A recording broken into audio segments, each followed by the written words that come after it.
Cette semaine, dans Carnet de santé, des solutions dans la médecine traditionnelle émergent en Afrique pour la lutte contre le Covid-19. Nous jetons un regard.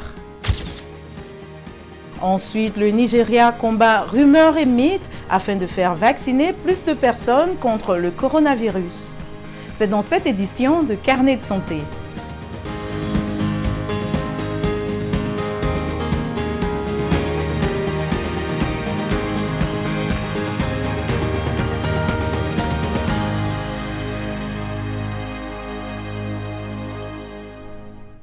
Bonjour, merci de nous rejoindre pour une nouvelle édition de Carnet de santé. Certaines personnes se tournent vers la médecine traditionnelle en appui à leur usage de la médecine conventionnelle. Pour d'autres, c'est le seul moyen de prendre soin de leur santé. La médecine traditionnelle comprend les pratiques, connaissances et croyances en matière de santé propres à différentes cultures pour traiter, diagnostiquer et prévenir les maladies ou maintenir le bien-être. On estime que 80% des personnes dans le monde dépendent de la médecine traditionnelle à base de plantes pour leurs soins de santé primaire. Les observateurs disent que la pandémie de coronavirus a revalorisé cette médecine sur le continent africain. Partons au Cameroun, où au moins 2 produits de la pharmacopée traditionnelle ont été approuvés comme thérapie complémentaire contre le Covid-19. L'un d'eux est Corocure, fruit d'une recherche menée par un cardiologue camerounais, le docteur Eloge Mfopou. Notre correspondant au Cameroun, Emmanuel Jules Ntap, a visité sa clinique. Regardez. Lorsque nous sommes autorisés à rencontrer David dans sa chambre d'isolement, il est à son 3e jour d'hospitalisation. Après un test positif au Covid-19, sa prise en charge se fait dans cette clinique où a été mis au point le Corocure, désormais associé au protocole classique du traitement des patients du Covid-19 au Cameroun. C'est un produit en poudre, oui, qu'il faut juste mélanger à de l'eau chaude et le boire de manière tiède. Le traitement est pour 5 jours, mais déjà depuis 3 jours, je suis vraiment en forme. Des nouvelles rassurantes qui redonnent du sourire à la génitrice de David, venue s'enquérir de son état de santé. Par rapport à mardi, ça va vraiment fatigué, cassé, il avait mal à la tête, le froid, il grelottait. Il n'avait pas moyen de se lever, tout le corps lui faisait mal. Il a pu se lever, il est sorti, il est retourné, il mange même déjà. Dans son bureau, l'inventeur du Corocure, médecin cardiologue depuis 25 ans, savoure avec modestie la reconnaissance scientifique de ses recherches attestées par des résultats probants. À la phase expérimentale, on a eu plus de 1500 guéris. Le taux d'efficacité est de 97,3%. Pris à la phase légère ou à la phase modérée ou modérée à sévère. L'an dernier, le Corocure a été testé sur une trentaine de patients qui présentaient des symptômes du Covid-19 tels que les difficultés respiratoires. J'ai été interné là-bas, j'ai passé à peu près une semaine là-bas. La façon dont j'ai été pris en charge, je ne sais pas comment l'expliquer. C'est formidable. Il n'y a pas beaucoup de gens comme lui au Cameroun. Le ministre de la Santé publique a autorisé l'utilisation du Corocure pour une période de 2 ans, après avis favorable de la Commission nationale du médicament. C'est une plante qu'on appelle le Thymus vulgaris, qui dans le cadre de Covid contient 4 principes actifs. Nous avons les polyphénols, les tannins, les flavonoïdes et puis les dérivés terpéniques.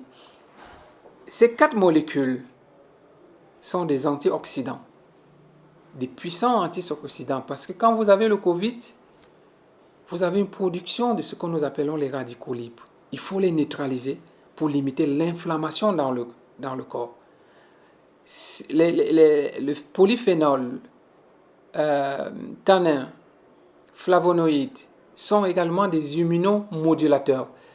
Vous avez une forte réaction du corps, de l'immunité et une augmentation importante des taux de lymphocytes d'après les résultats de la recherche que j'ai menée et qui vont contre le Covid. C'est impuissant, c'est un antiviral. Un antiviral, surtout les polyphénols de contact, et ça entraîne une inhibition intracellulaire du virus. Le temps de fabrication du Corocure varie entre 10 à 12 jours. Une unité de production agricole de la plante dérivée sera bientôt fonctionnelle. D'après le docteur Eloge Fopou, des quantités suffisantes de Corocure sont disponibles pour pouvoir répondre à une autre vague de Covid-19. Emmanuel Juntap pour VOA Afrique, Yaoundé. La République démocratique du Congo a été durement touchée par la troisième vague de la pandémie de Covid-19.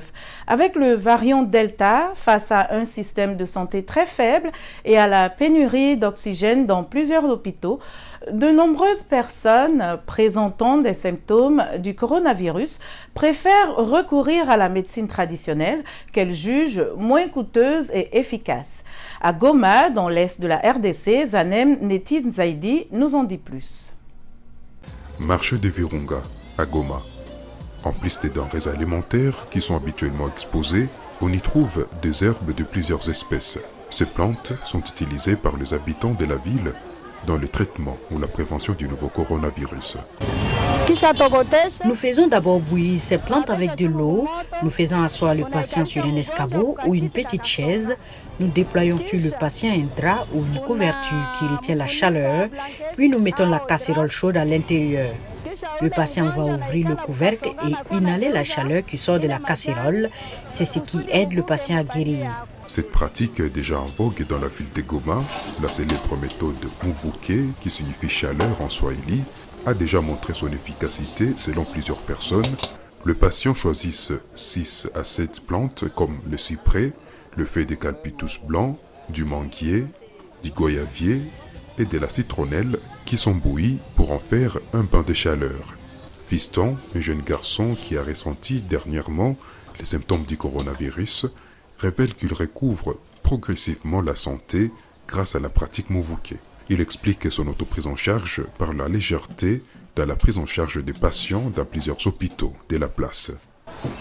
Ça fait à peu près une semaine que je suis en train de pratiquer. Je ne sens plus ces douleurs articulaires, il n'y a plus même un mot de tête, il n'y a plus même la toux. C'est vraiment un résultat positif pour moi. Ah oui, ces derniers temps, franchement, avec la saturation des hôpitaux, les hôpitaux sont tellement saturés, il y a un débordement des malades et cela fait que la prise en charge aussi puisse manquer aussi sa qualité, il n'y a pas une bonne prise en charge. C'est ainsi que j'ai décidé de recourir à un moyen traditionnel qui va vraiment m'aider facilement. Même si cette pratique est louée et applaudie par certains dans la communauté, les médecins mettent en garde contre les graves conséquences qui aujourd'hui ne peuvent être perçues. Le docteur Eric Kiambou, l'un des médecins qui prennent en charge les patients du Covid-19 à l'hôpital Kieshero de Goma, recommande la prise en charge des structures sanitaires. Depuis un certain temps, nous avons eu à participer à l'utilisation des Muvuke comme traitement de prise en charge Covid. Ce qui est sûr, c'est vrai, ce sont des plantes naturelles. La plupart des médicaments ils sont issus de plantes naturelles. Mais quant à ce qui concerne son utilisation dans la prise en charge de Covid, c'est quand même quelque chose à ne pas trop encourager. Pourquoi? Parce que leur principe actif n'est pas vraiment connu pendant que nous avons au sein de l'hôpital des molécules qui sont adaptées pour cette fin-là. Vraiment, nous lançons un appel au niveau de la population de bien vouloir consulter les structures sanitaires qui sont appropriées pour la prise en charge des cas de Covid-19. À Goma, la prise en charge des malades du Covid-19 est toujours un casse-tête avec les variants Delta et les hôpitaux sont constamment remplis de malades. Plusieurs hôpitaux reçoivent des dizaines de patients par jour et le nombre de décès augmente à un rythme alarmant selon les responsables. Zanem Neti Zaidi pour VOA Afrique, Goma.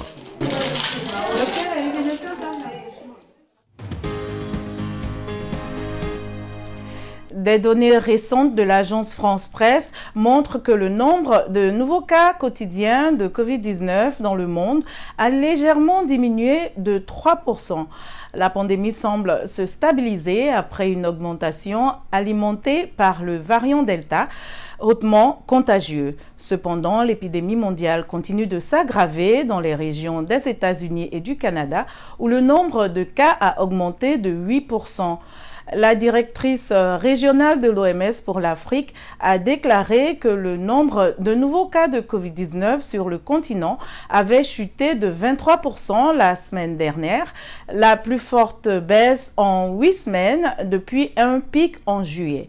Et bien que ces chiffres soient une bonne nouvelle, des variants du coronavirus, en particulier Delta, ont déclenché des flambées assez longues. L'Afrique a franchi le cap des 200 000 décès liés à la pandémie. La troisième vague de Covid-19 en Afrique connaît une baisse de 23%, soit presque un quart du nombre de nouveaux cas la semaine dernière. Principalement dans les pays d'Afrique du Nord et d'Afrique australe. Il s'agit de la plus forte baisse en 8 semaines depuis le pic de juillet. Au milieu de la dernière vague d'infection au Covid-19, moins de 1% des habitants du pays le plus peuplé d'Afrique, le Nigeria, étaient totalement vaccinés contre le coronavirus. Les autorités nigérianes s'activent pour obtenir plus de vaccins, mais disent que la désinformation et les mythes découragent la vaccination. Timothée Obiezou examine les efforts déployés pour dissiper les rumeurs. Son reportage nous est relaté par Eric Mani-Nakizar.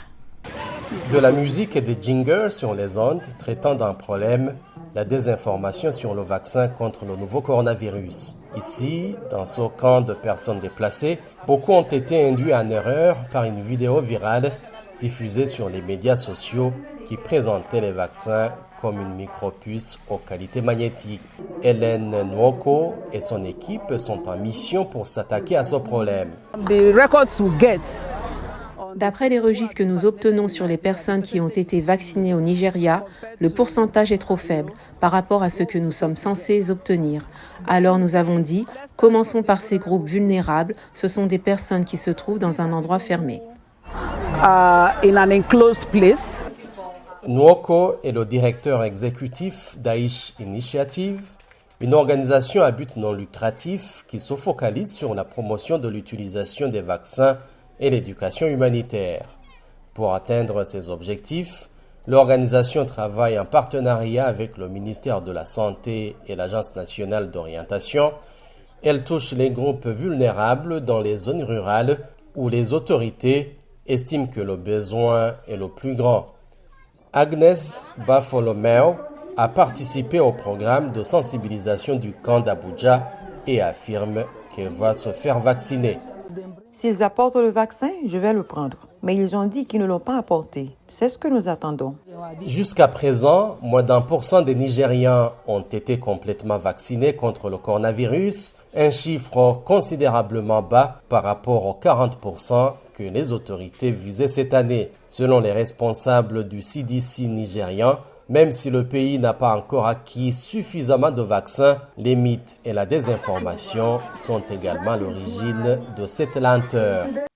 Le Nigeria connaît une nouvelle flambée de cas de coronavirus et de décès causés par le variant mortel Delta.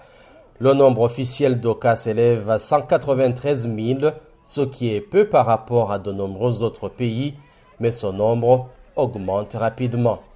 Les autorités affirmaient que la vaccination est le seul moyen de garantir la sécurité et que le pays doit vacciner au moins 70% de ses 200 millions d'habitants pour atteindre une immunité collective. Notre émission tire à sa fin. Pour plus d'informations et l'actualité sur le coronavirus, rendez-vous sur notre site web voaafrique.com. Vos questions et réactions sont toujours les bienvenues sur la page Facebook de VOA Afrique.